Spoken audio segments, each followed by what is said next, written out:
Akşamınız xeyir olsun. Bu günləri Allah bütün balaları saxlasın. Məhəmməd balanın kiçik sünnət toyudur. Kəsdirmiş indi bu günlər qonaqlıqdır. Bu günlərdə şəhidimiz Fərzəliyev Samirin anası da dəvət elədi. Bir şəhid anası olaraq Ağbirçək kimi o da bizim getgəlli qonağımızda ailəvi.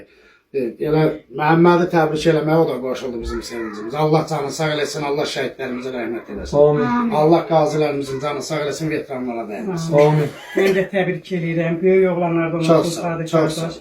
Gün o gün olsun, toyuna gələk inşallah. Allah bütün balaları. Ben de Samir'in adından balamı sünnətini təbrik edirəm. Sağ ol, Allah köməyiniz olsun. Allah Samilər, cəm şəhidlərimizə də rəhmət eləsin. Təbrik edirəm. Büyük Sağ ol, oğlanlardan çok sağ ol. olsun. Yandı. Ana yandırasın. Oluklardan.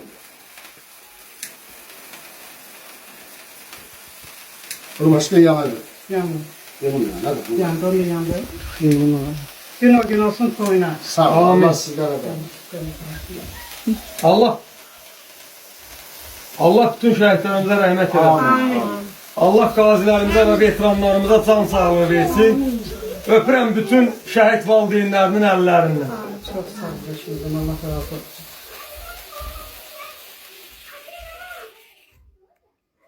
Ha, kes tortu. Al çıkış. Boşver. Onlar götürüyor. Bir tane boş kap getirmemiz var. Koyuna getirdim. Yere koymak. Ha, Video yaxşıdır, söz saxlayın. Meşhur çekelim. Saklayayım.